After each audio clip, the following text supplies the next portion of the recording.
Pemirsa, calon gubernur dan calon wakil gubernur DKI Jakarta Dharma Pongrekun dan Kun Wardana hari ini menjalani tes kesehatan di RSUD Tarakan, Jakarta Pusat. Dharma dan Kun mengaku bahwa tidak ada persiapan khusus untuk tes kesehatan hari ini. Calon gubernur dan calon wakil gubernur DKI Jakarta Dharma Pongrekun dan Kun Wardana menjalani tes kesehatan di RS Tarakan, Jakarta Pusat. Dharma dan Kun tiba di RSUD Tarakan pada pukul 7. Tes kesehatan harus dijalani sebagai syarat mengikuti Pilgub 2024. Dharma dan Kun menjadi paslon yang menjalani pemeriksaan kesehatan di hari terakhir setelah paslon Pramono Anung Rano Karno dan Ridwan Kamil Suswono. Selain itu, sejumlah rangkaian pemeriksaan akan dilakukan terhadap bakal paslon, mulai dari pemeriksaan psikiatri dan psikotes. Selalu patuh dengan perintah yang disampaikan. Jadi kami ikuti perintahnya, suruh puasa, kami puasa. Dan kebetulan saya sudah terbiasa makan 1 kali sehari. Jadi kalau disuruh puasa 2 hari pun nggak ada masalah. Istirahat bagaimana, Pak? Lihat, fresh nggak? Kira-kira fresh nggak? Selain puasa apa? Ya? Mungkin olahraga. Oh, nggak usah. Kapan mau olahraganya? Kemarin ada acara. Ya, tidak selamanya olahraga itu kalau tidak tepat waktu jadi baik. Kita sudah terbiasa dengan menerapkan pola hidup sehat, makan dengan nutrisi yang baik, kemudian juga olahraga setiap hari, ya sehingga tidak ada persiapan khusus untuk hari ini. Seperti itu. Puasa ya, kita puasa. Deg-degan nggak sih Pak, tapi deg-degan nggak akan menjalani kesehatan? Deg-degan ya? Panik dan Enggak, biasa aja. Pemirsa, untuk mengetahui informasi terkini terkait pemeriksaan kesehatan, Dharma Pongrekun dan Kun Wardana sebagai bakal calon gubernur dan wakil Jakarta di Pilkada 2024, kami sudah terhubung dengan Elsie Casey yang sudah berada di Rumah Sakit Tarakan, Jakarta. Elsie, bagaimanakah jalannya cek kesehatan Dharma Pongrekun dan Kun Wardana sejauh ini? Silahkan. ya, Camar dan juga pemirsa, pasangan bakal calon gubernur dan juga calon wakil gubernur dari jalur independen yaitu Dharma Pongrekun dan juga Kun Wardana hari ini menjalani tes kesehatan di RSUD Tarakan, Jakarta Pusat. Dan memang keduanya sudah hadir di RSUD Tarakan sejak pukul 7 pada pagi hari ini. Adapun sejak pukul 7 pagi hari ini hingga saat ini kami para awak media juga masih menantikan selesainya tes kesehatan yang telah dilakukan oleh keduanya. Dan memang menurut informasi yang kami dapatkan, keduanya saat ini masih menjalani tes kesehatan berupa pengambilan sampel urin dan juga pengambilan sampel darah untuk nanti memastikan bahwa keduanya fit atau sehat secara fisik dan juga mental. Nantinya mereka juga akan dipastikan bahwa tidak menggunakan obat-obatan terlarang atau narkotika, dan juga mereka dipastikan bahwa sudah mengikuti tes psikologis juga sebelumnya. Dan di dalam rangkaian tes ini secara keseluruhan akan berjalan selama kurang lebih 11 jam sejak dimulainya, yaitu pada pukul 7 pagi hari. Maka kita dapat mengestimasikan bahwa tes kurang lebih akan selesai pada pukul 18 hari ini. Dan kami juga masih menantikan informasi lebih lanjut dari pihak rumah sakit maupun nantinya dari pihak Dharma dan juga Kun yang mereka akan keluar setelah melaksanakan tes kesehatan. Adapun memang mereka ini adalah pasangan terakhir yang menjalani tes kesehatan setelah sebelumnya Pramono dan juga Rano Karno serta Ridwan Kamil dan juga Suswono telah melakukan tes kesehatan pada 2 hari sebelumnya. Dan kami juga mendapatkan informasi bahwa pada esok hari RSUD Tarakan juga akan membawa atau memberikan hasil dari tes kesehatan yang sudah dijalani oleh ketiga pasangan ini kepada KPUD Jakarta. Jadi kita masih akan menantikan seperti apa informasi lebih lanjut dan seperti apa berjalannya tes kesehatan, dan kami akan melaporkan kembali kepada Anda, Camar. Baik, terima kasih rekan Elsie Casey yang melaporkan langsung dari RSUD Tarakan. Selamat bertugas kembali, salam sehat. Sejumlah bakal calon kepala daerah telah menjalani tes pemeriksaan kesehatan. Tes kesehatan menjadi persyaratan yang harus dijalani oleh para bakal calon kepala daerah.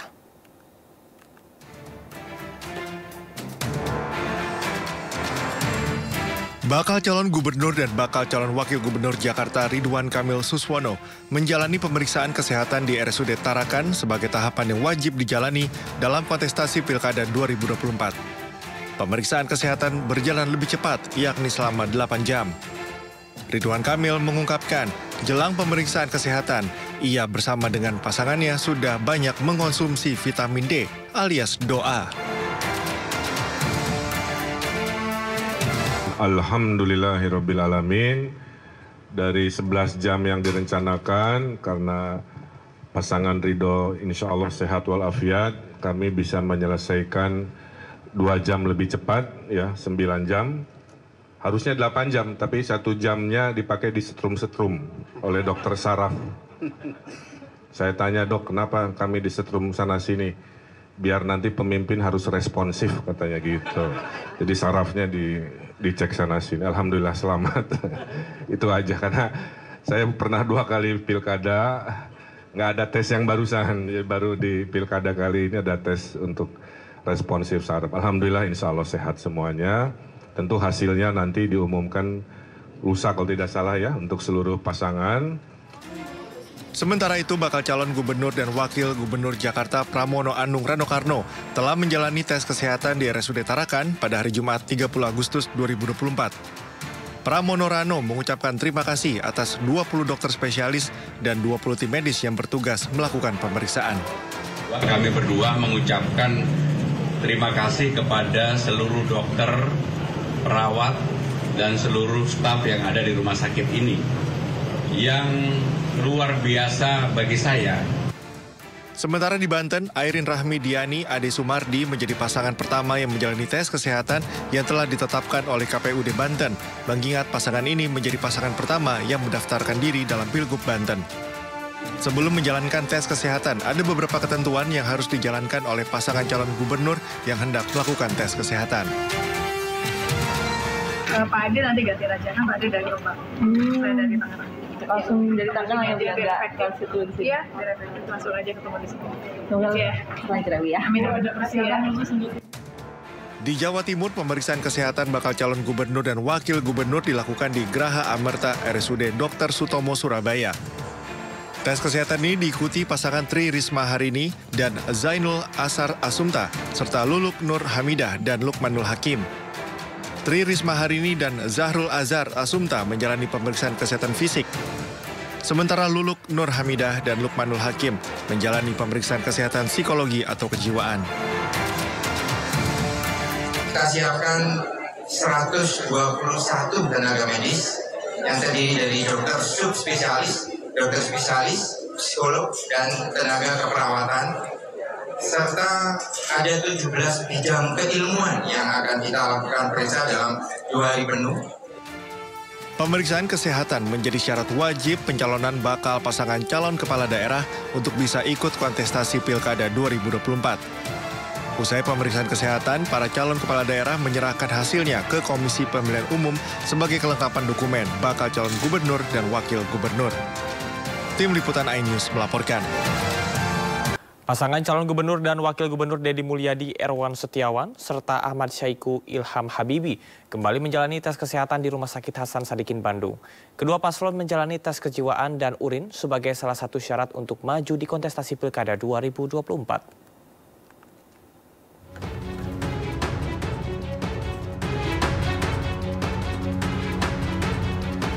Memasuki hari kedua, 2 pasangan calon gubernur dan wakil gubernur Jawa Barat, Deddy Mulyadi Erwan Setiawan, serta Ahmad Syaiqo Ilham Habibi, kembali mendatangi Rumah Sakit Hasan Sadikin Bandung. Setelah sebelumnya menjalani tes kesehatan fisik atau jasmani, hari ini kedua paslon menjalani tes kejiwaan dan urin. Kedua pasangan calon gubernur dan wakil gubernur Jawa Barat 2024 ini mengaku siap mengikuti prosedur yang sudah ditentukan Komisi Pemilihan Umum Jawa Barat. Terlebih, para paslon pernah memiliki pengalaman serupa sebelumnya. Nggak ada persiapan, apa yang dipersiapkan kan cuma hanya mengikuti apa yang menjadi alur yang disampaikan oleh dan disediakan oleh para dokter yang ada di sini. Tidaklah, yang penting kan kita sehat, jiwa kita sehat, itu aja. Apa saja kan sekarang itu kan? Hari ini katanya pemeriksaan rohani, saya nggak tahu apakah rohani bisa diperiksa. Sebenarnya bukan pemeriksaan rohani ya, pemeriksaan kejiwaan. Rohani itu kan nggak bisa diperiksa. Kejiwaan itu didasarkan pada pikiran, jadi terukur ya. Sementara 2 pasangan calon lainnya, yakni Acap Adang Ruhiat dan Gita KDI, serta JJ Wiradinata, Ronald Surapraja, juga jalani tes kesehatan rohani hari ini. Ada persiapan khusus apa? Ngalir aja lah. Hari ini Dadang berbarengan. Opak pakai batik tadi. Benar lancar. kompak pakai batik tuh Pak ya. Kita gimana Teh persiapannya Teh? Ya seperti yang beliau sampaikan, mengalir aja dan mohon doanya mudah-mudahan lancar.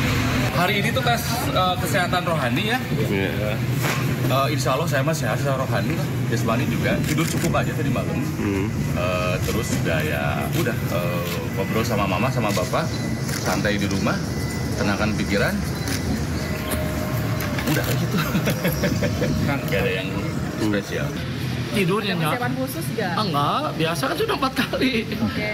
Jadi tidur biasa, tidur juga enggak biasa kan. Ada tidur jam olahraga gitu atau kayak gimana? Iya lah, sibuk jadi nggak pernah dalam kan saya kan juga ketua PDI Perjuangan Kabupaten Pangandaran kan. Saya juga di sana mempersiapkan pilkada Kabupaten Pangandaran kan. Jadi sebulan 2 bulan ini hampir 3-4 bulan nih nggak, saya sepedahan biasanya. Hari ini karena sibuk sana kemari, udah 4 bulan nggak sepedahan tuh. Tidak seperti tes kesehatan fisik kemarin yang berlangsung lebih dari 10 jam, tes kejiwaan kali ini akan berlangsung sekitar 4-5 jam. Dari Bandung, Jawa Barat, Billy Maulana Vinkran, iNews melaporkan. Sementara itu, pemirsa, pasangan calon gubernur dan calon wakil gubernur Jakarta Pramono Anung dan Rano Karno bertemu dengan mantan gubernur DKI Jakarta Anies Baswedan di kawasan Bundaran HI Jakarta. Ketiganya pun saling berjabat tangan dan berfoto bersama. Pramono mengaku tidak ada pembicaraan mengenai posisi tim pemenangan kepada Anies Baswedan. Selain itu, Pramono juga mengungkap akan mengunjungi para mantan gubernur DKI Jakarta.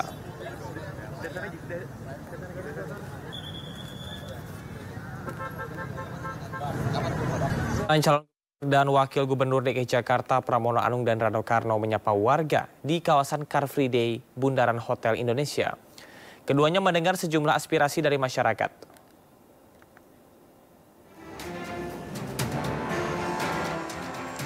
Pasangan calon gubernur dan wakil gubernur DKI Jakarta Pramono Anung dan Rano Karno menyapa warga di area Car Free Day Jakarta.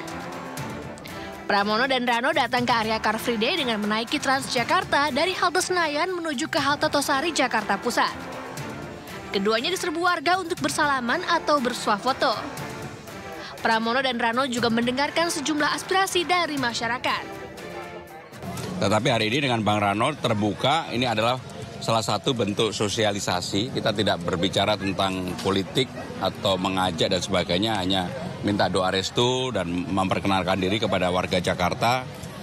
Dan kita mendengarkan apa yang menjadi keluhan selama ini dari warga Jakarta. Contoh tadi ketika di Transjakarta rata-rata mereka mengeluh tentang frekuensi pada saat jam padat yang sangat kurang.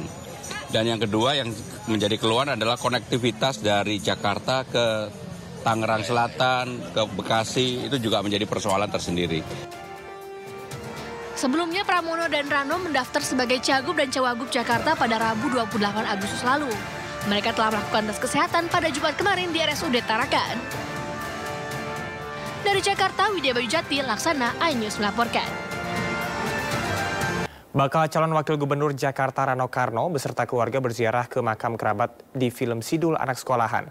Tangis Rano Karno tak terbendung kala mengunjungi makam Benyamin Sueb yang dikenal sebagai sosok Sabeni, ayahnya di Film Sidul. Rano hadir bersama sang istri Dewi Indriati dan putranya Reybong. Mereka hendak mengenang kehadiran tokoh-tokoh yang berjasa selama ini. Rano mengawali ziarah ke makam Wali Sutinah, Mak Wo, dan Hajah Siti Aminah atau maknya. Rano dan keluarga kemudian beranjak ke makam Benyamin Sueb yang masih berada di TPU yang sama. Disinilah tangis Rano tak terbendung. Ia mengenang ucapan Benyamin yang menginginkan Rano Karno menjadi gubernur. Menurutnya, hal ini merupakan doa yang kini diberi jalannya oleh Tuhan. Pak Beni, namanya Sabeni kalau dalam film Sidul. Tapi beliau ini saya sudah bersahabat dengan beliau sejak saya kecil. Bahkan sebelum saya main film pun saya sudah kenal. Apalagi keakraban kami ini memang setelah Sidul anak sekolahan tahun 92. Di situ saya akrab. Walaupun wallahualam kita belum tahu apakah saya jadi atau tidak, tapi ini kok begini gitu. Sampai saya kadang-kadang suka berkontemplasi nanya ini apa sih sebetulnya. Pilkada Jawa Timur 2024 diramaikan 3 Srikandi. Ketiga bakal calon gubernur yang seluruhnya wanita siap bertarung untuk memperebutkan singgasana Gerahadi.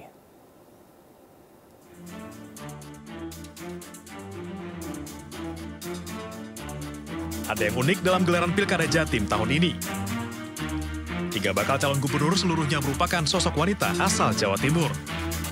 Uniknya lagi yang menjadi pasangan bacawagup mereka, ketiganya merupakan laki-laki. 3 Srikandi ini siap bertanding memperebutkan singgasana Gerahadi. Salah satu pasangan calon Pilkada Jatim adalah Khofifah Indar Parawansa, Emil Dardak. Khofifah berstatus petahana, menjabat sebagai Gubernur Jawa Timur periode 2019-2024. Sebelumnya, ia pernah menjadi Menteri Sosial, Wakil Ketua DPR RI dan anggota DPR RI, serta Menteri Negara Pemberdayaan Perempuan Indonesia tahun 1999-2001. Sementara pasangannya, Emil Dardak, juga mendampingi Khofifah sebagai Wakil Gubernur Jawa Timur periode 2019-2024. Ia juga pernah menjabat sebagai Ketua DPD Partai Demokrat Jawa Timur dan sebelumnya pernah menjadi Bupati Trenggalek. Pasangan berikutnya adalah Tri Risma Harini dan Zahrul Azhar Asumta alias Gus Hans. Risma saat ini masih menjabat sebagai Menteri Sosial RI. Ia juga pernah menjabat sebagai Wali Kota Surabaya selama 2 periode.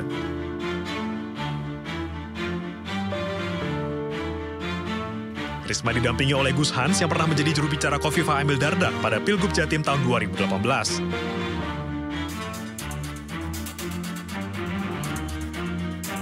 Pasangan lainnya adalah Luluk Nur Hamidah dan Lukmanul Hakim.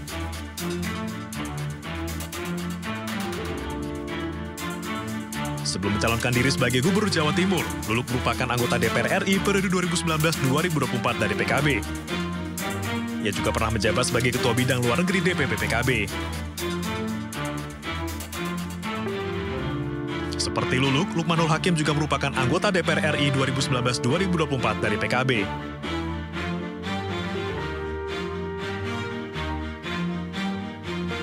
Baik Risma maupun Luluk menghadapi lawan yang tidak bisa dianggap enteng.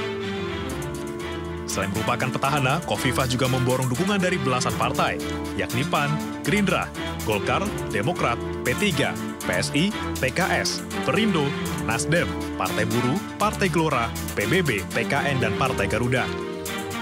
Tim Liputan iNews melaporkan. Pemirsa, sederet artis mewarnai kontestasi politik dengan maju dalam pemilihan kepala daerah 2024. Mulai dari musisi hingga komedian diusung berbagai partai politik.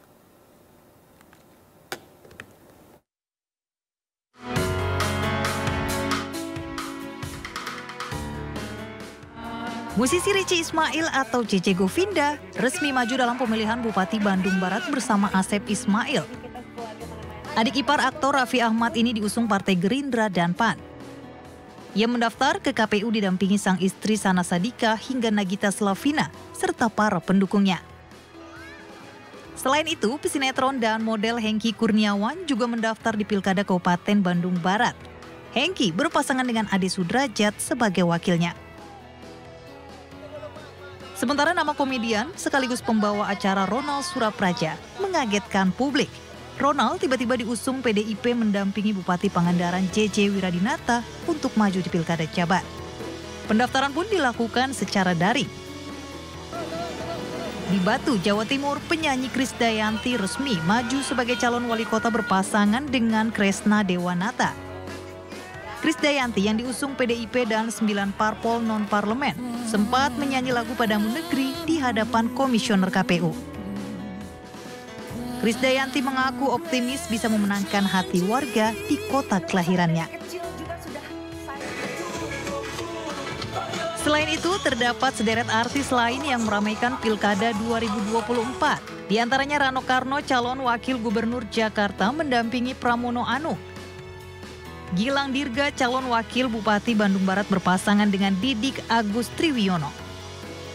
Terdapat pula penyanyi Vicky Feranita Yudasoka atau dikenal Vicky Su yang mendaftar sebagai calon Bupati Cilacap berpasangan dengan Awaludin Muri.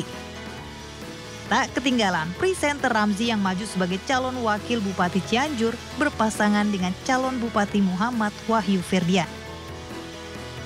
Tim Liputan melaporkan. Sejumlah pesohor dunia hiburan mewarnai kontestasi Pilkada Serentak 2024. Mulai dari penyanyi Krisdayanti di Pilkada Kota Batu hingga Ronald Surapraja di Pilgub Jawa Barat.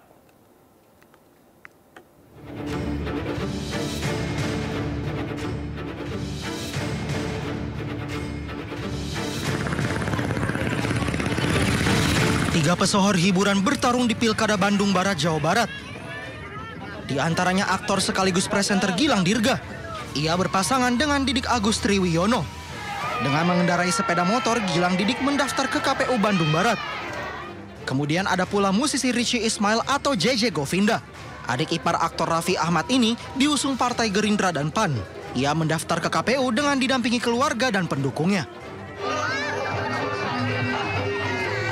Selain itu, pesinetron dan model Hengky Kurniawan juga mendaftar di Pilkada Kabupaten Bandung Barat.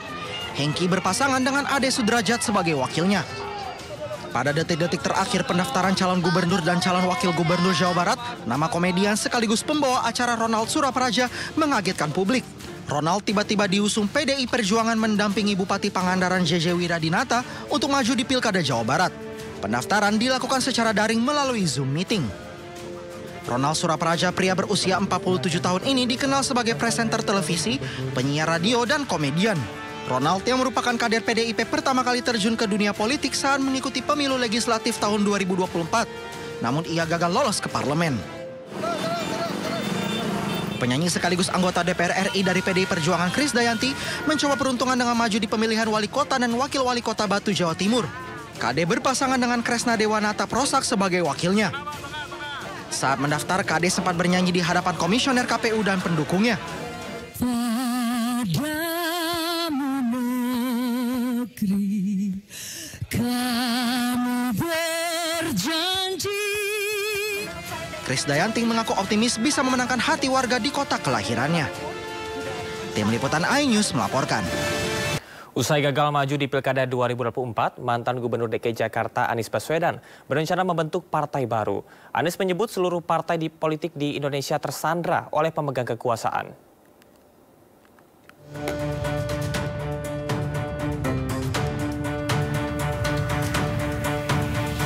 Mantan Gubernur DKI Jakarta Anies Baswedan buka suara usai gagal maju di Pilkada 2024. Anies menyebut saat ini seluruh partai politik di Indonesia tersandera oleh pemegang kekuasaan. Ia juga mengatakan pencalonan di Pilkada terancam. Anies memberi sinyal akan membangun partai politik atau ormas sendiri setelah tidak maju di Pilkada. Kemudian ada yang usul supaya saya masuk partai atau bikin partai politik. Nah gini, kalau masuk partai, pertanyaannya partai mana yang sekarang tidak tersandra oleh kekuasaan? Nah, jangankan dimasuki, mencalonkan saja terancam. Agak berisiko juga bagi yang mengusulkan. Jadi ini adalah sebuah kenyataan nih. Jadi kita lihat aja ke depannya. Apakah lalu akan buat partai politik baru? Gini, bila untuk mengumpulkan semua semangat perubahan yang sekarang makin hari makin terasa besar. Dan itu menjadi sebuah kekuatan, diperlukan menjadi gerakan, maka membangun ormas atau membangun partai baru, mungkin itu jalan yang akan kami tempuh. Kita lihat sama-sama ke depan, semoga tidak terlalu lama lagi. Sebelumnya Anies sempat digadang-gadang maju Pilkada Jakarta, diusung PDI Perjuangan. Bahkan ia sudah mengenakan kemeja tenun berwarna merah dan meminta doa restu ibunda.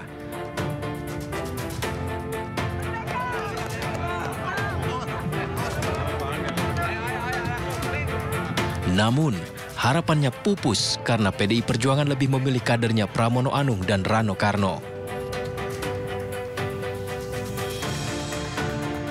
Usai gagal ikut pertarungan di Jakarta, pintu Anies nyaris kembali terbuka. PDI Perjuangan sempat santer dikabarkan mengusung Anies maju di Pilgub Jawa Barat. Namun, di menit-menit terakhir pendaftaran, PDI Perjuangan akhirnya mengusung nama lain, yakni dua kadernya Bupati Pangandaran JJ Wiradinata dan komedian Ronald Surapraja. Pendaftaran dilakukan jelang tengah malam secara daring. Tim Liputan iNews melaporkan. Waketum Partai Gerindra, Habibur Rahman menjawab pernyataan Anies Baswedan yang menyebut partai-partai kini tersandra kekuasaan. Habibur Rahman menilai pernyataan Anies muncul karena dirinya tidak mendapat dukungan dari partai-partai untuk mencalonkan diri di Pilkada Jakarta. Wakil Ketua Umum Partai Gerindra Habibur Rahman mengatakan, terlepas soal tudingan sandra-menyandra, sebagai politisi kita tidak boleh jadi pemalas. Kalau ada sesuatu yang ingin jika kita perjuangkan, misalnya kepala daerah atau kepala pemerintahan, maka kita harus menjalani prosesnya. Selain itu, ia juga menyatakan kalau tidak berkenan masuk partai politik, ia berkomunikasi dan bekerja sama dengan partai politik. Kalau merasa susah berkomunikasi dan kerjasama dengan partai politik, maka silakan mendirikan partai politik.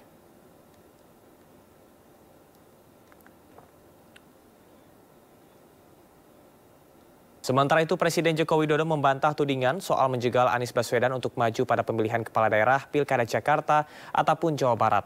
Jokowi mengatakan pencalonan seseorang pada pilkada merupakan urusan partai.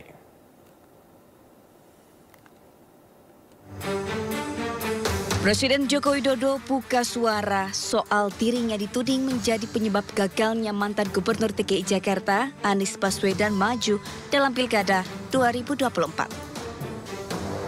Saat diwawancarai awak media usai peresmian gedung pelayanan respirasi ibu dan anak di Rumah Sakit Persahabatan Jakarta Jumat lalu, Jokowi membantah tudingan tersebut.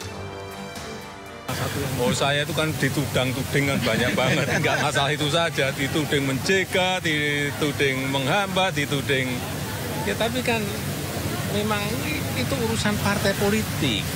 Mau mencalonkan dan tidak mencalonkan itu urusan koalisi, urusan partai politik, ada mekanisme, ada proses di situ. Saya bukan ketua partai, saya juga bukan pemilik partai, supaya tahu semuanya. Batalnya Anies Baswedan maju di kontestasi Pilkada Jawa Barat menimbulkan sejumlah pertanyaan. Bahkan beredar isu di masyarakat ada pihak yang ingin menghalangi majunya Anies. Tudingan adanya pihak yang menjegal Anies pun diungkapkan Ketua DPD PDIP Jawa Barat, Ono Surodo. Ya, kami tidak tahu secara persis proses yang dilakukan oleh DPR Partai dan Ibu Ketua Umum. Tapi kami menilai bahwa yang sudah mengerucut pada akhirnya bubar itu karena ada tangan-tangan dari luar yang tidak menghendaki Pak Anies diusung di Jawa Barat. Siapa Pak? Ya Mulyono dan geng. Seperti diberitakan, nama Anies santer disebut akan maju di Pilgub Jawa Barat, didampingi Ketua DPD PDIP Jawa Barat Ono Surono. Namun mantan Gubernur Jakarta itu memilih menolak tawaran tersebut. PDI Perjuangan akhirnya mengusung pasangan JJ Wiradinata dan Ronald Surapraja di Pilgub Jawa Barat. Tim Liputan iNews melaporkan. Pemerintah berencana mengubah subsidi KRL Jabodetabek berbasis nomor induk kependudukan mulai tahun 2025. Meski masih dalam tahap pembahasan, rencana ini banyak menuai penolakan, terutama dari pengguna KRL.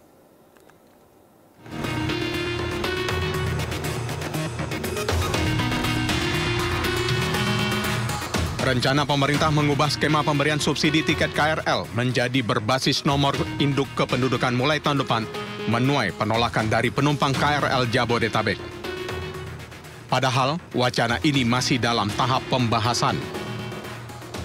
Nantinya, skema ini akan diberlakukan secara bertahap dan akan dilakukan sosialisasi kepada masyarakat sebelum ditetapkan. Harapannya, pemberian subsidi bisa tepat sasaran kepada kelompok yang membutuhkan. Lantas, bagaimana tanggapan masyarakat terkait wacana ini? Menurut aku untuk saat ini KAI masih jauh dari kata layak sih Kak. Untuk dari segi aku ini pekerja ya Kak 9 to 5. Di sini aku ngerasain kereta api itu sendiri untuk ketersediaan gerbongnya menurut aku itu masih kurang banget, terutama dari jadwalnya Kak.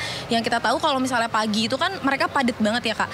Alangkah baiknya sebetulnya antara gerbong yang diperbanyak atau memang jadwal yang dibikin lebih banyak gitu loh Kak. Karena pada saat ini yang kita tahu kereta api belum cukup memadai untuk permintaan yang banyak. PT KAI itu harus mencoba untuk jadi akomodir transportasi yang memang merangkul semua kalangan masyarakat kan Kak. Kalau saya ada dua pendapat. Kalau memang nanti berdasarkan NIK itu ada kenyamanan, jadi misalkan dengan membayar tertentu tapi penumpang mendapat fasilitas yang bagus, bisa duduk, bisa istirahat dengan tenang, itu bagus. Tapi kalau ternyata dengan NIK harga lebih tinggi, tapi ternyata sama aja dengan sekarang, pasti banyak penolakan sih. Jujur KRL sendiri tuh bantu banget buat kita yang jarak jauh ya, dan itu benar-benar transportasi yang sangat bantu kita banget lah. Kalau saya sendiri nggak setuju ya, karena seharusnya public transportasi itu ada urusan negara, harusnya itu dapat subsidi dari negara gitu, apalagi penggunaan Jakarta yang bisa berjuta-juta tiap hari, saya rasa itu nggak cukup adil, apalagi kalau subsidi, yang namanya subsidi kan bisa dikorupsi ya, apalagi soal gas dan sebagainya, saya rasa itu kebijakan yang kurang tepat menurut saya sih. Kayaknya sih kurang tepat ya kalau NIK kayak gitu, yang ada malah ya merepotin itu sistem registrasinya ya, bakal lebih repot aja buat penumpang-penumpang gitu. Kalau kita penumpang sih pengennya ya dipermudah gitu. Kayaknya fokusnya bukan ke situ deh, yang perlu diperbaikin dulu deh. Ya fasilitas dulu, sekarang tuh udah kayak, maksudnya masalah utamanya sekarang gerbong, penumpang pada dempet-dempetan gitu. Jadi kan kayak sesak gitu, dan ya potensi bahaya juga kan kalau dempet-dempetan, kan ada kejahatan lain. Dari Jakarta, Hadisti Arifa, Dandi Bernadi, iNews melaporkan. Sementara itu, wacana pengenaan subsidi untuk tiket KRL menjadi berbasis NIK ternyata belum diketahui oleh Presiden Joko Widodo. Tanggapan tersebut disampaikan Jokowi saat ditanyakan oleh awak media terkait dengan rencana penerapan tiket KRL berbasis NIK pada tahun 2025. Dan berikut pernyataannya.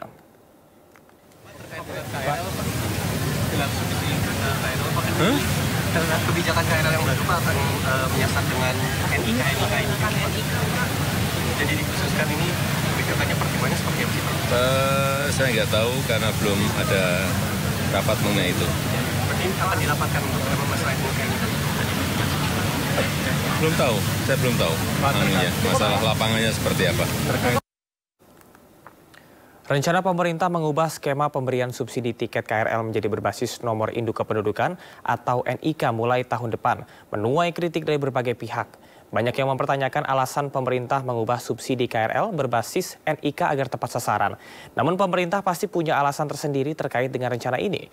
Untuk membahasnya sudah bersama dengan kami lewat sambungan Zoom Bapak Rizal Wasal, Direktur Jenderal Perkeretaapian Kementerian Perhubungan. Selamat sore Pak Rizal. Selamat sore Mas Awal. Selamat sore. Pak Rizal, apa alasan pemerintah menerapkan skema penetapan tarif KRL Jabodetabek berbasis NIK ini? Ya, itu kan memang diusulkan untuk 2025 ya. Kita mengusulkan untuk berdasarkan NIK gitu loh. Tapi artinya kita mungkin nggak terlalu berbulan. Ada tahapan-tahapan menuju sana. Mas. Jadi tidak langsung akan belakang, nggak ada tahapan.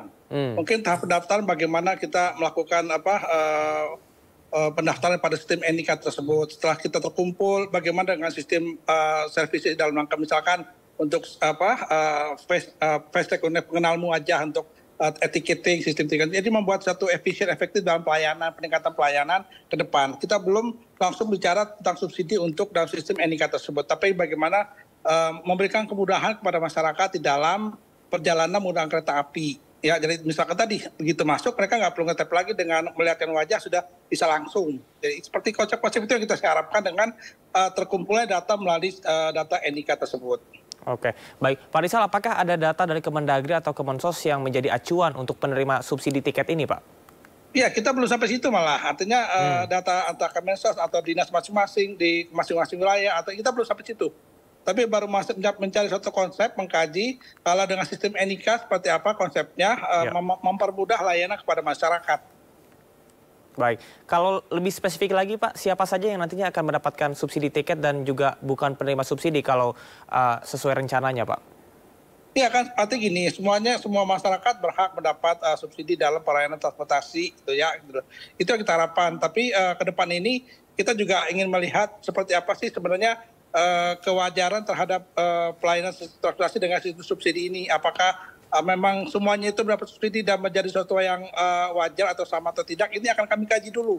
Jadi nggak usah terburu-buru untuk menilai sesuatu ini akan begini nggak. Kita belum kok, masih ada tahapan-tahapan kapan NIK itu digunakan di dalam suatu pelayanan sistem transportasi di KRL Jabodetabek.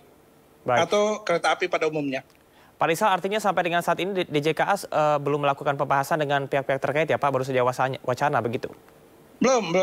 Kita belum melakukan pembahasan, sifatnya masih usulan untuk penggunaan NIK tersebut. Oke, baik, terakhir Pak Rizal, berkaitan dengan adanya gejolak masyarakat yang banyak sekali yang menolak begitu mengenai hal ini. Apa pesan Anda untuk masyarakat dan juga khususnya untuk pengguna KRL, Pak?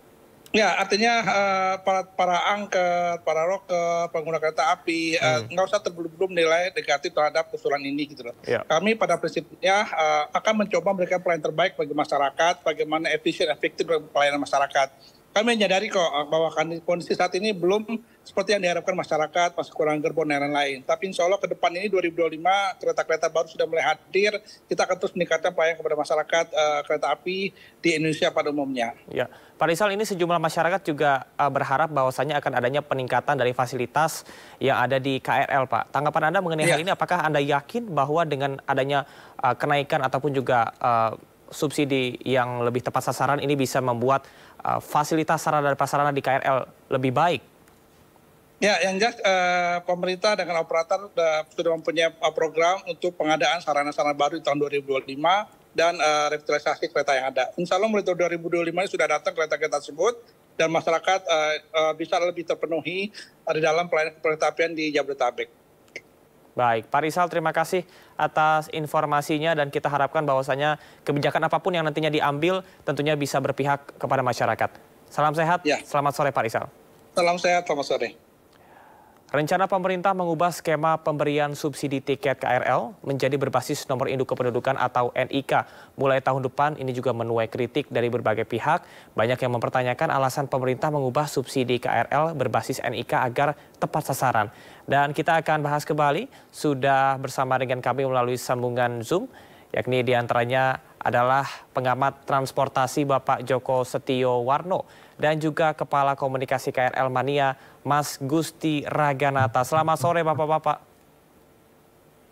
Mas. Selamat sore. Baik, saya akan ke Pak Joko terlebih dahulu. Pak Joko, melihat dinamika yang terjadi di masyarakat, baru saja wacana namun banyak sekali penolakan karena dinilai memberatkan masyarakat. Tanggapan Anda, apakah kebijakan ini sudah tepat dilakukan saat ini? Ya, sebenarnya wacana ini sudah dibahas sejak 2018 ya. Jadi bukan hal yang baru lah. Cuman saat ini tuh kondisinya tidak memungkinkan gitu ya. Pada saat itu sudah mulai dibahas dan beberapa kali juga Kementerian Perhubungan juga mengusulkan untuk menekan tarif juga gitu ya. Cuman sayangnya pihak istana nggak mau karena takut kalah atau takut menang, saya nggak ngerti juga gitu kan. Nggak salah udah dua atau tiga kali gitu kan. Karena kan UMR-nya naik, kemudian beli rokok juga sudah naik gitu kan. Nah tentunya ini juga ada perubahan. Nah, tapi intinya adalah sebenarnya kalau sekarang diwacanakan kurang tepat dan memang tahun 2022 kami sudah mengusulkan agar segera dilakukan pembelian atau pengadaan kereta yang baru untuk menggantikan sejumlah kereta yang sudah tidak layak. Namun Kementerian Perindustrian menunda-nunda dengan berbagai alasan dan akhirnya baru tahun kemarin terlaksana pembelian. Namun dalam kondisi kereta sudah banyak yang tidak layak sehingga satu rangkaian 12 sudah berkurang jadi 10 dan 8. Dan sekarang kondisinya berdesak-desakan di mana pada saat pandemi masih normal, kondisi masih biasa, tapi sekitar kondisi normal seperti sekarang kembali seperti sebelum pandemi, satu hari bisa sampai 1 juta. Nah ini juga menjadi persoalan. Makanya tadi Pak Rizal sudah benar itu. Jadi sebenarnya belum sampai detail belum. Ya, ini 2022 sama masih ingat tuh kita dibahas lagi, ya. Namun diusulkan juga, ya ditolak lagi. Nah ini ketika itu dimunculkan pada saat yang kurang tepat, saya kira nanti menunggu sejumlah kereta itu hadir, semuanya kemudian dinikmati, kemudian apa saja yang masih kurang, termasuk juga mungkin lift yang masih rusak, ya harus dibenarkan dan pelayanan lain sesuai dengan SPM itu. Nah, itu kalau sudah dilakukan, kemudian nanti dirembuk lagi seperti apa kelompok-kelompok tertentu yang akan mendapatkan itu. Yang jelas kalau kelompok-kelompok seperti itu, kalau di Jawa Tengah nggak jadi masalah. Tadi saya media lain dengan Mas Gusti juga udah saya dengarkan, kalau di Jawa Tengah itu ada 4 moda transportasi yang bersubsidi. Tarifnya berbeda, layanannya sama, ya. Itu Transjateng itu Rp4.000 tarif dasar, tapi untuk buruh, untuk pelajar, mereka dapat Rp2.000. Di Kota Semarang transparan Rp4.000, tapi untuk disabilitas, lansia, buruh, ya, kemudian veteran itu Rp1.000. Di Solo juga sama, ya, sama juga di Trans itu nggak jadi masalah. Yang penting adalah tadi SPM-nya terpenuhi. Selama itu ada dan itu nanti didiskusikan dengan stakeholder, terutama para pengguna ini yang penting. Dan saya kira nanti pemerintah memang wajib lah, ya, semua pengguna angkutan wajib mendapat subsidi. Nah, memang subsidi itu saya pikir kalau saya melihat ke Indonesia ini kurang adil. Saudara-saudara kita penghasil mineral umpamanya daerah Halmahera, kemudian di Pulau Buru, Kalimantan, di mana itu, Morowali itu mereka nggak dapat angkutan umum loh, ya, Nunukan, pulau apa tuh? Pulau-pulau yang mereka banyak minyaknya itu kan, itu di sana nggak ada angkutan umum, artinya mereka juga perlu menikmatinya. Nah, mungkin sebagian dari sini bisa dialihkan ke mereka. Gitu. Oke, baik Pak Joko, saya akan ke Mas Gusti. Mas Gusti, selamat sore. Sore Mas. Ya, Mas Gusti sebagai pengguna KRL dan sebagai Kepala Komunikasi KRL Mania, apa tanggapan Anda berkaitan dengan adanya wacana ini? Ya, dari kami kemarin baru juga mengirimkan press release ya para media kalau kami juga menolak dalam artian ini tiket KRL berbasis NIK karena secara prinsip bagi kami tidak sesuai dengan ya prinsip kendaraan transportasi umum itu sendiri karena berbasis ini bukan bansos gitu ya, transportasi publik itu ya semua kalangan menikmati gitu. Apalagi NIK sekarang belum maksimal gitu integrasi dengan NPWP. Jadi kita nggak bisa kelihatan siapa yang berhak ataupun tidak mendapatkan. Kalau memang mau ada subsidi, lebih baik fokus pada sesuai dengan amanat Undang-Undang Kereta Apian di mana lansia, pelajar, ataupun kelompok difabel yang berhak mendapatkan bantuan ya, keringanan gitu. Tapi secara umum harusnya tidak perlu ada berbasis NIK. Apalagi tadi Pak Dirjen menyebutkan adanya berbasis biometrik. Nah itu juga saya mengkhawatirkan kalau pemerintah juga sekarang kan banyak juga kebocoran data. Ini kalau dari kebocoran data bagaimana SOP-nya gitu. Ini sesuatu yang baru itu memang harus dimulai dengan uji coba. Sehingga walaupun harapannya ketika sekarang masih dalam diskusi ya, semua pihak dapat dilibatkan sehingga kita dapat mengimprove gitu ya semua proses dan layanan yang akan kita rasakan gitu. Sekarang ketika ini mau dinaikkan tapi belum ada benar-benar perbaikan, kita juga jadi bertanya-tanya sebetulnya.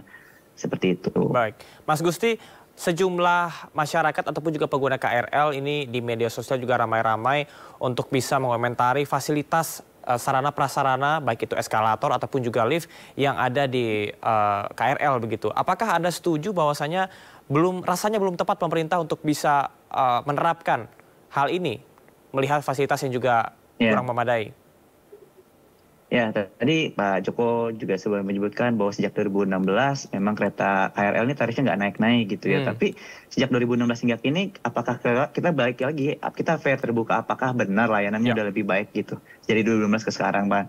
Jangan-jangan sebenarnya pelayanannya stagnan gitu, tidak bergerak ke arah lebih baik juga tidak buruk juga gitu. Tapi yang terjadi dan viral belakangan, lift sering rusak, eskalator sering rusak, dan perbaikannya itu membutuhkan waktu yang sangat lama. Dan ini kan ada layanan yang harus dipenuhi standarnya gitu. Nah ini SPM yang terbaru sehingga harapannya ketika ada kenaikan ya emang harusnya dimulai dengan perbaikan dulu gitu. Sehingga kita merasa oh ini memang udah saatnya naik gitu. Jangan naik dulu baru diperbaiki. Nah bagi saya kalau ini layanan publik ya harusnya kita harus coba dong. Kan PT KAI itu kan swasta, KCI lah bukan swasta BUMN. Monopoli juga. Kalau memang ingin memberikan layanan terbaik, mulailah dengan promosi-promosi, mulailah dengan pelayanan yang prima gitu. Sehingga dari penumpang pun ketika ada kenaikan ya kita dapat menerima itu dengan lapang dada kayak gitu. Iya, baik. Artinya peningkatan layanan yang memang saat ini menjadi concern. Saya akan ke Pak Joko. Pak Joko, kalau misalnya kebijakan ini akan tetap terlaksana di tahun depan, apa dampaknya bagi masyarakat luas, terutama pengguna KRL? Saya kira kalau kelompok-kelompok tertentu yang akan diberikan itu akan bisa jadi mungkin tidak naik kelompok tertentu ya. Tapi bagi kelompok masyarakat yang memang dia kemampuannya lebih, itu bisa membayarnya juga berkurang kan. Ya wajar lah. 2018 itu ya, itu hasil kajian dari Jalan Kereta Api itu pada hari akhir pekan ya, hari Sabtu itu komuter tuh hanya 5%. Yang sisanya itu orang-orang yang wisata atau klien jalan-jalan. Hari Minggu itu hanya 2%. Artinya pada saat akhir pekan pun bisa dikurangi juga gitu ya. Bahkan pada saat itu juga ditanya apakah mereka mau subsidi dikurangi, ya mereka nggak masalah. Ternyata kalau mereka bekerja di akhir pekan itu dapat uang tambahan.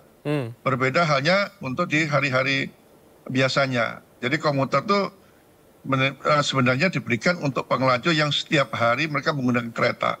Ya dikurangi lah umpamanya itu. Tadi tujuannya apa? Untuk membagi PSO ini, karena PSO kereta api cukup besar. Laut, darat itu tidak punya PSO dia. Ini baru mulai subsidi aja oleh Komisi 5 DPR dibatasi cuma 500 miliar. Padahal yang di darat cukup banyak yang harus diberikan. Perintis itu juga sama 200 miliar untuk seluruh Indonesia. Sementara KRL itu 1,6 triliun. Nah ini, tapi intinya memang kelompok masyarakat tertentu harus itu berbeda lah dengan, kalau bisa saya bilang pengangguran mungkin digratiskan aja sampai dapat kerjaan ya kan. Nah nanti ada verifikasi lah saya kira untuk kelompok-kelompok itu nantinya seperti halnya Transjakarta juga akan melakukan ya, dan itu juga dibutuhkan kejujuran lah, ada verifikasi itu. Kalau memang tidak jujur mungkin ada sanksi-sanksi lain. Tapi saya yakin lah nanti kalau mau beralih saya kira mereka sudah senang menggunakan angkutan umum, tidak banyak yang beralih karena kalau menggunakan pribadi juga berat, sudah makin macam dan sebagainya. Bahkan ini yang sedang dikerjakan oleh BPTJ, ada angkutan layanan langsung, ya JR Connection seperti halnya yang sudah ada sekarang, tapi tidak hanya perumahan mewah, tapi perumahan pun tidak mewah. Itu juga penting biar mengurangi kepadatan di KRL tadi. Ya itu dapat subsidi juga mestinya. Ya jadi ada berapa itu? Kita 1000-an lebih lah itu perumahan di Bodetabek. Mestinya kawasan perumahan itu juga harus dilayani angkutan umum. Makanya saya mengajak teman-teman dari pengguna KRL ini, coba ini mumpung pilkada ya, yaitu minta kepala daerah agar memberikan angkutan umum di setiap kawasan perumahan. Suruh bertanding paling banyak yang mana gitu ya. Nah, yang paling banyak itu yang dipilih gitu. Karena itu kewajiban juga. Karena studi Balitbank tahun 2014 atau 2013 saya lupa, pada saat KRL sudah murah, ternyata biaya pengeluaran itu masih tinggi. Tingginya di mana? First mile last mile-nya itu masih mahal. Dari rumah ke stasiun dia masih naik, belum dia parkir dan sebagainya. Nah itu yang sebenarnya harus dipakai. Jadi bukan hanya di KRL-nya, tapi first mile last mile-nya diperhatikan. Dan saya setuju juga dari Mas Gusti, SPM-nya itu memang sudah kesepakatan, memang harus disepakati dulu. Ya, terutama yang sekarang itu masalah yang sering saya dengar itu, ikutilah di Realmania itu adalah liftnya yang sering rusak, cukup lama penggantiannya. Mungkin ini dicari strategi baru biar tidak begitu lama kok perbaikan kalau ada kerusakan. Gitu. Baik Pak Joko, saya akan ke Mas Gusti terakhir. Mas Gusti, apa saran Anda untuk pemerintah atau mungkin ada skema lain yang dipersiapkan agar subsidi KRL ini bisa tepat sasaran tanpa menggunakan NIK? Bagi kami ya, tadi Pak Joko udah menyebut hints ya, di mana kalau pemerintah daerah dilibatkan juga itu untuk memberikan subsidi silang gitu, terutama untuk stasiun-stasiun gitu yang berada di daerah-daerah pemerintah daerah di luar DKI misalkan ya, entah mereka bisa mensupport dari pembiayaan tiketnya atau infrastrukturnya gitu ya, sehingga tadi first mile dan last mile. Jadi kan kenaikan transportasi itu keretanya murah, tapi yang mahal itu dari rumah ke stasiunnya, tidak stasiun ke kantornya itu kan mahal. Nah itu yang harus juga disupport gitu. Itu bisa melibatkan pemerintah daerah. Kedua juga bisa melibatkan misalkan, kita kalau zaman dulu ada yang namanya abondemen gitu. Saya waktu ketika tinggal di Jepang itu, bagi orang pengguna harian itu dia akan mendapatkan bonus dan melibatkan pihak swasta juga. Jadi pihak swasta itu dilibatkan untuk memberikan insentif bagi pekerja yang menggunakan transportasi umum. Berapa persen gitu. Itu kan sesuatu insentif. Ketiga, juga bisa misalkan penamaan stasiun melalui swasta juga. Itu juga bisa. Tapi bagi saya, namanya transportasi publik itu harus terjangkau dan emang harus melibatkan banyak pihak. Dan tidak perlu menggunakan berbasis NIK gitu. Itu banyak cara-cara lain yang sebetulnya bisa dilakukan. Dan harapannya di 2025 ini juga tidak menjadi beban bagi presiden terpilih gitu. Jangan sampai gara-gara ada ini, acceptance rate-nya menurun. Nah, ini kan jadinya politik. Dan ini yang akan dihindari oleh presiden terpilih berikutnya. Dan bagi saya, jika terjadi kenaikan di tahun depan tanpa strategi yang matang, sosialisasi yang baik, ya ini akan jadi backfire bagi pemerintahan selanjutnya. Oke, baik. Mas Gusti, apabila nantinya adanya peningkatan layanan ataupun juga kualitas layanan fasilitas yang memadai, kira-kira dari pengguna KRL apakah akan menerima adanya kenaikan dari tarif KRL ini?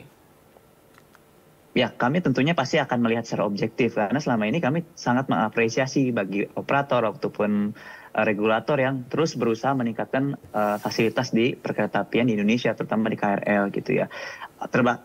Baik itu kita menerima atau tidak, kita akan melihat prosesnya apakah benar-benar terkenaikan. Karena kan dari tahun 2018 wacana ini kenaikan 2022, kan dari 2000 sampai sekarang juga kita bisa melihat lift masih rusak terus, eskalator sering lambat, terus juga rangkaian kereta yang tadinya 12 sekarang jadi cuma 8, itu juga kan sebenarnya bukan cuma tanggung jawab Kemenhub, tapi juga ada Kemenperin di situ, ada Kemenkomarves dan sebagainya, dan inilah yang harus disederhanakan. Presiden Jokowi meminta semua disederhanakan, tapi anak buahnya justru malah sering meribetkan. Nah ini yang justru kami menjadi tantangan buat pemerintah sebetulnya, bagaimana menyederhanakan sehingga layanan publik itu menjadi lebih prima. Seperti itu. Mas Gusti, terima kasih banyak. Pak Joko, terima kasih banyak. Kita berharap bahwasannya nantinya ada peninjauan kembali yang dilakukan oleh pemerintah terkait dengan wacana ini. Terima kasih, selamat sore, salam sehat. Rapimnas dan apel kader Partai Gerindra Sabtu malam resmi ditutup. Dalam acara penutupan ini hadir Presiden Joko Widodo dan Wakil Presiden Ma'ruf Amin. Presiden Joko Widodo menghadiri apel kader sekaligus penutupan rapat pimpinan nasional Partai Gerindra di Indonesia Arena, Senayan, Jakarta Sabtu malam. Tampak hadir menghadiri Presiden, Wakil Presiden RI Ma'ruf Amin, Ketua Dewan Pembina sekaligus Ketua Umum Partai Gerindra Prabowo Subianto, serta para Ketua Umum Partai Koalisi Indonesia Maju. Pembahasan Rapimnas yang digelar sejak Jumat lalu ini salah satunya memutuskan untuk memajukan Kongres Partai menjadi 2025. Kongres yang rencananya akan digelar Agustus 2025 menjadi Februari 2025 karena bertepatan dengan ulang tahun Partai Gerindra. Menteri Pariwisata dan Ekonomi Kreatif Bapak Sandiaga Uno.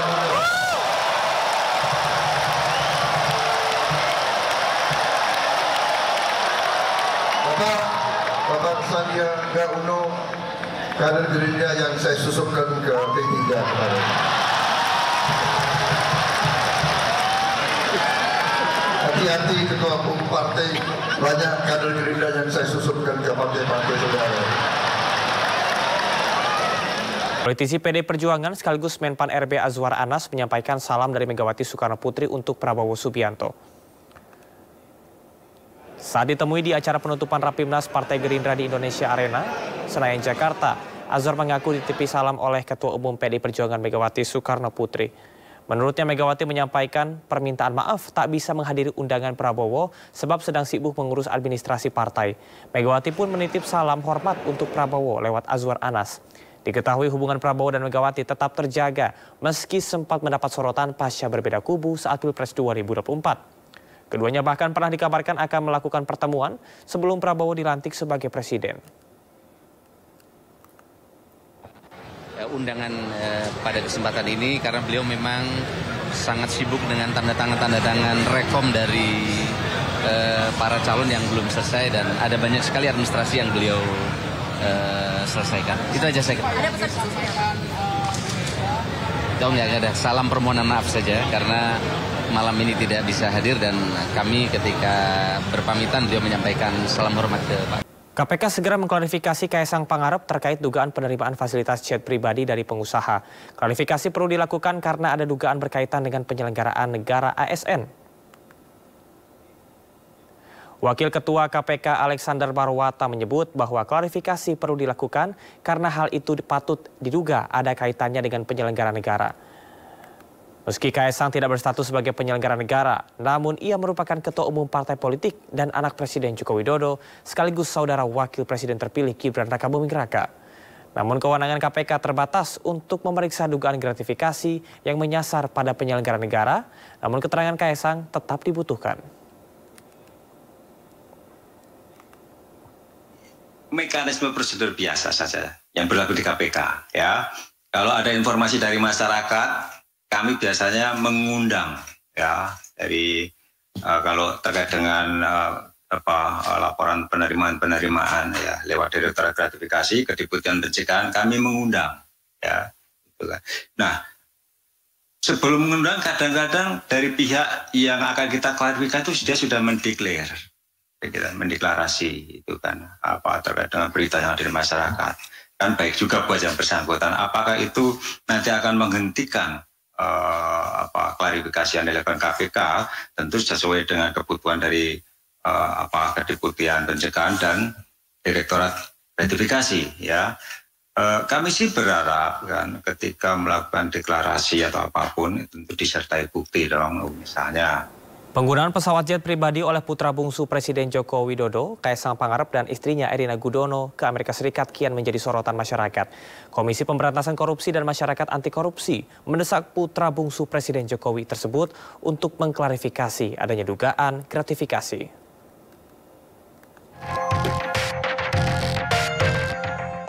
Telah menginstruksikan Direktur Gratifikasi menelusuri viralnya Kaisang Pangarep yang bepergian ke luar negeri menggunakan jet pribadi. Meski bukan penyelenggara negara, KPK menjelaskan Kaisang tetap bisa dimintai keterangan karena dirinya berstatus sebagai anak presiden. Masyarakat anti korupsi MAKI juga meminta putra bungsu Presiden Joko Widodo itu untuk menjelaskan semua dugaan gratifikasi yang melibatkannya dan sang istri Erina Gudono kepada KPK. Kaisang itu kan apapun anak presiden dan adik wali kota Solo yang berpotensi ada konflik kepentingan. Karena apa? Pesawat itu dimiliki oleh suatu usaha besar yang juga dapat kerjasama dengan Pemkot Solo, menggunakan lahan milik Pemkot Solo dipakai untuk kantor perusahaan tersebut dan dipakai untuk gaming online, istilahnya untuk spot itu di lahan miliknya Pemkot Solo. Heboh soal jet pribadi yang disewa Ketua Umum Partai Solidaritas Indonesia, Kaisang Pangarep, direspon tim kampanye nasional Prabowo Gibran. Masyarakat dipersilahkan melapor kepada pihak berwajib jika menemukan bukti penggunaan jet pribadi tersebut melanggar undang-undang.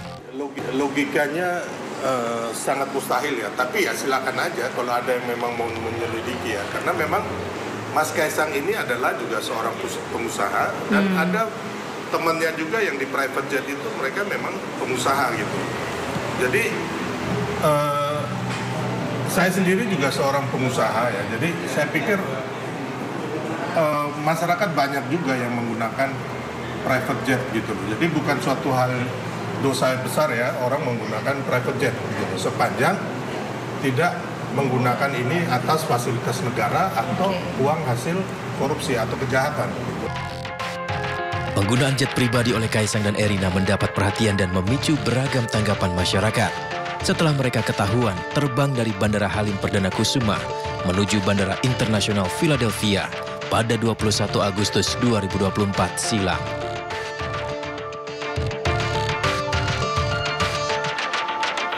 Indonesia akan menyambut kunjungan kenegaraan Paus Fransiskus pada 3 hingga 6 September 2024. Paus Fransiskus dijadwalkan bertemu dengan Presiden Joko Widodo dan menghadiri sejumlah acara penting selama kunjungannya. Berikut agenda lawatan Paus Fransiskus selama berada di Indonesia.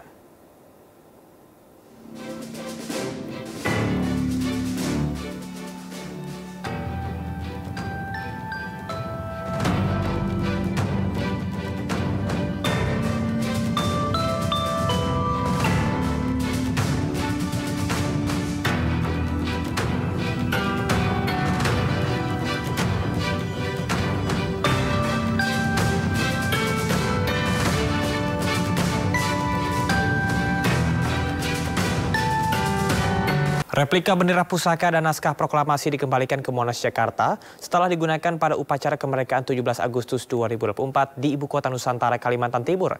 Iring-iringan kirap bendera dan teks proklamasi menarik antusias masyarakat yang menanti di sepanjang jalan mulai dari Halim Perdana Kusuma hingga kawasan Monas.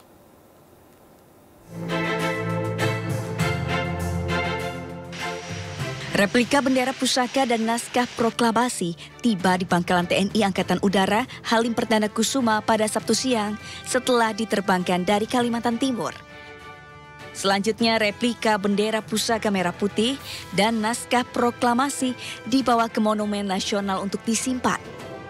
Anggota Purna Paskibraka 2023 Kacina Ozora bertugas membawa replika bendera pusaka. Sedangkan anggota Paskibraka 2024 asal Jakarta, Sabrina Royhana, bertugas membawa naskah proklamasi. Keduanya menaiki mobil maung pindad diiringi oleh PJ Gubernur Jakarta sekaligus Kepala Sekretariat Presiden Heru Budi Hartono serta sejumlah anggota BPIP. Sepanjang perjalanan, iring-iringan kirap bendera pusaka mendapat sambutan meriah dari masyarakat. Setibanya di kawasan Monas, iring-iringan kirap disambut satuan musik TNI Polri, pasukan berkuda, hingga puluhan abang none. Ratusan warga hadir di sekitar kawasan Monas dengan memakai baju merah putih. Aduh, cukup gimana ya, berarti sebagai bangsa Indonesia itu merasa bangga gitu kan. Jadi bendera pusaka itu dari IKN dikembalikan ke sini gitu loh, walaupun nanti memang IKN belum pindah ya gitu ya. Mungkin setelah pindah mungkin dibawa lagi ke sana gitu mungkin kali ya. Mungkin seperti itu, Pak. Sesuai amanat undang-undang, bendera pusaka dan naskah proklamasi berada di ibu kota negara harus disimpan di ibu kota negara. Sejauh ini belum ada rencana untuk memindahkan penyimpanan bendera pusaka dan teks proklamasi ke IKN.